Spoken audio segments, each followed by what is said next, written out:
सरकार को मैं यही बोलना चाहता हूं कि अभी भी अगर उनके अंदर शर्म है तो जल्दी आकर के और इनसे कुछ बातें करे, इनसे उनके आंसर तुड़वाने का काम करे। कौन है ये सोनम वांगचुक? सोनम वांगचुक हम सब इन्हें जानते हैं। हम जानते हैं कि इन्होंने हमारे देश के लिए क्या किया, इनकी अचीवमेंट्स क्या है, इन्होंने कितने अवार्ड्स जीते हैं। इस सिस्टम को बदलना पड़ेगा।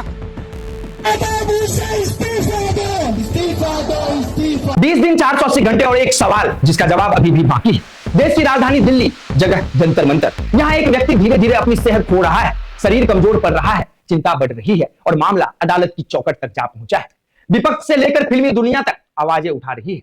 लोग समर्थन में पहुंच रहे हैं, लेकिन इस पूरे शोर के बीच एक अजीब सी खामोशी है। आखिर सोनम वांगचुक किस जवाब के इंतजार में पिछले 20 दिनों से भूखे बैठे हैं? क्या उनकी मांग इतनी मुश्किल है कि बातचीत भी नहीं हो सकती, या इस कहानी के पीछे कुछ ऐसा है जिसे समझने के लिए हमें जंतर मंतर की इन तस्वीरों से थोड़ा पीछे जाना होगा। 3 मई को देश में जो नीट यूजी परीक्षा हुई है वो परीक्षा रद्द कर दी गई है।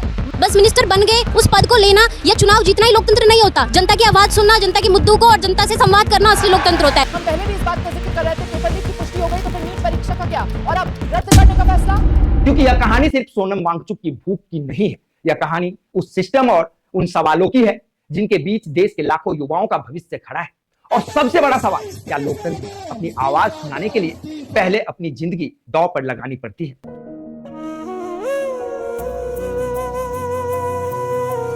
नमस्कार, मैं राज जायसवाल रिपोर्ट F3 में आप सभी का स्वागत करता हूं। आखिर लड़ाई किस बात की है?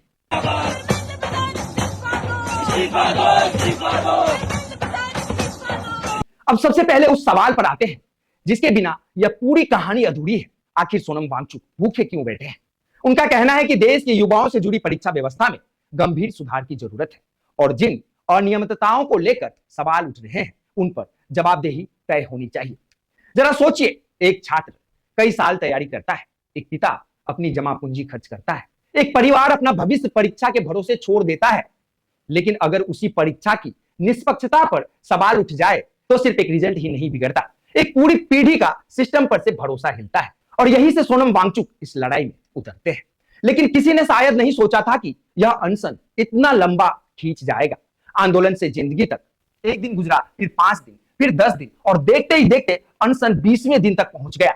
अब सवाल सिर्फ मांगों की नहीं थी, सवाल था सोनम वांगचुक की जिंदगी का।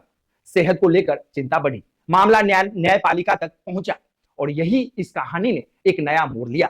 जिस आवाज को सरकार तक पहुंचाने की कोशिश हो रही थी, उसकी सेहत की चिंता अदालत तक पहुंच चुकी है। तो सवाल उठता है, क्या बातचीत उस स्थिति से पहले नहीं हो सकती थी? फिर जंतर मंतर पर चेहरे बदलने लगे। जैसे जैसे दिन बढ़े, जंतर मंतर पर समर्थन भी बढ़ने लगा।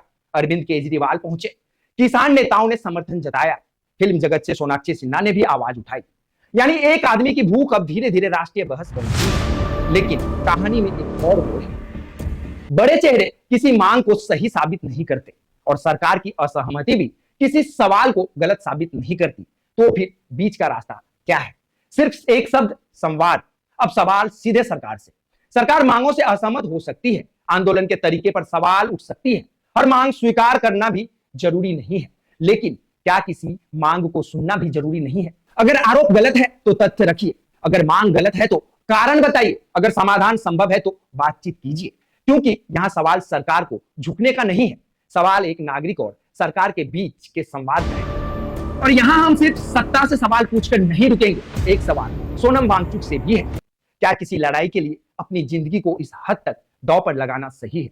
जिस देश और जिन युवाओं के लिए आप लड़ने की बात कर रहे हैं, उन्हें आपकी आवाज की जरूरत है सर, लेकिन उससे पहले उन्हें आपकी जिंदगी की जरूरत है। इसीलिए समाधान सिर्फ सरकार की जिम्मेदारी नहीं है। एक तरफ सरकार को बातचीत का रास्ता खोलना होगा और दूसरी तरफ आंदोलन को जिंदगी से बड़ा बनने से रोकना होगा। लेकिन अब इस पूरी कहानी से राजनीतिक को सिर्फ 1 मिनट के लिए निकाल दीजिए। न सरकार देखिए, न विपक्ष। तब आपको क्या दिखाई देता है? एक तरफ लाखों युवा जिन्हें अपने भविष्य की चिंता है, दूसरी तरफ एक व्यक्ति जो उन्हीं सवालों को लेकर 20 दिनों से भूखा बैठा है। और इन दोनों के बीच खड़ा है एक सवाल जिसका जवाब आज भी बाकी है। सोनम वांगचुक सही है या गलत? उनकी हर मांग जायज है या नहीं? इसका फैसला तथ्यों और बातचीत से होना चाहिए।